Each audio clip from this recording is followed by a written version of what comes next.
Good evening, everyone. Welcome to our post-game press conference. We have here Bernadette Collins and Coach Sherry Menezes of the Green Gold Smashers who won in 5 sets against the Signal HD Spikers.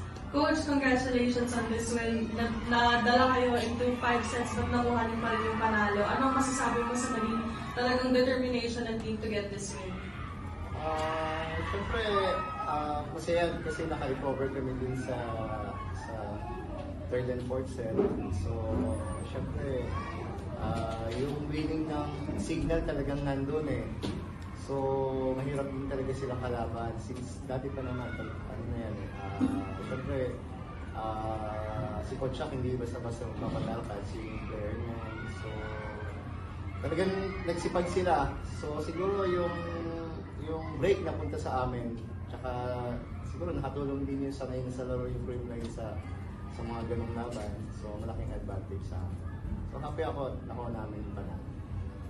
Thank you, Coach. And for Pons, 27 points in this game. Siguro ng 5th set, kayo as players, ano lang yung tumatakbo sa isip nyo na yun nga down 2 sets kayo, kailangan nyo makuha yung win na yun? Actually, nung 5th set, hindi na namin inisip na down 2 sets kami. Parang 0-0 na kasi. Parang, yun lang, parang ang ganda lang ng 5th set kasi parang bumalik yung energy ng team. Kasi nawala talaga ng 3rd and 4th set eh. Parang, ang ano namin sa loob, parang medyo matamlay. Pero nung 5th set talagang bumalik yung energy ng bawat isa and sobrang ganda, ang saya sa loob na naka-recover kami dun sa 3rd sets. Thank you. The floor is open for questions. Coach, for you lang, ano lang yung masasabi mo sa naging growth ni Pons sa team nyo?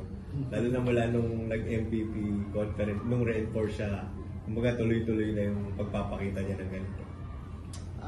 Siyempre, deserve talaga ni Pons yung slot na nasa amin. Kasi talagang sobrang magaling magpakondisyon ng katawan, aga lagi sa ensayo. Tsaka yung determination niya sa game, talagang laging nandyan. So talagang masaya kami para kay Pons kasi talagang nakabalik siya from beach sa indoor.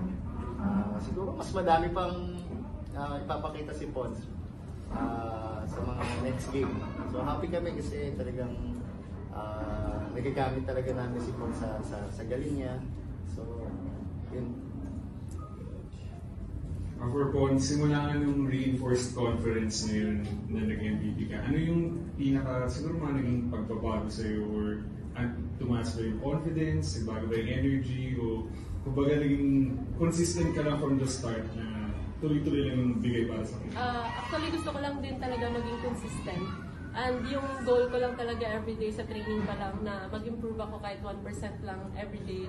And yun, parang sa training kasi, parang na-challenge din talaga ako kasi sobrang competitive ng lahat. So, pahirapan talaga pumuntos, pahirapan walang nagpapabagsak ng bola. So, as a player talaga, na-challenge din ako sa mga kasama ko. So, parang sobrang laking bagay yon sa akin na pagdating ng laro talagang hindi ako papayag na basta-basta. And for Coach, pagdating po sa mga 5-setters, siguro meron bang specific instruction o may ginagawa bang iba? O paano lang talaga na-handle ng cream line lagi yung mga 5 sets kahit sabihin na natin humahabol yung mga kalaban? Wala naman siguro. Talagang siguro yung willing na manalo kahit na 5 sets ba, per set or 4 sets. So, back to basic lang palagi. Ayun naman lagi nare-remind ko, huwag silang ma-pressure, back to basic lang, mga basic service receive. Yun naman talaga yung papanalo. So, yung willing na manalo, yun yung laging dala ng game line. And Coach, siguro po, update lang din po kay Alyssa po na hindi na po siya sa pabalik. And ano po yung naging problema po siguro sa tuhod niya po ata yung as of now talaga wala pa akong alam. So kinamusta ko lang siya, sabi ko, inanong ko siya kung okay siya, sabi niya naman okay. So siguro after nito malalaman namin yung health ni Alyssa kung okay ba. Hopefully wala namang injury. So wala pa akong masyadong Pero sabi niya okay naman siya. Coach, ano na lang yung magiging mindset ng team heading into your next game?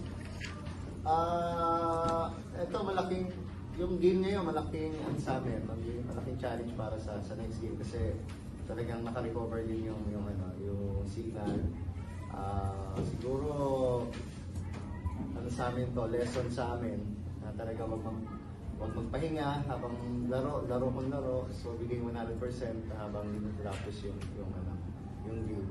Kasi first 2 sets nakuha namin, okay naman. So, lesson sa amin to. So, practice muna ulit kami for Cherry. Thank you, Coach. Thank you, Coach. Congrats. Okay. Thank you, Papa.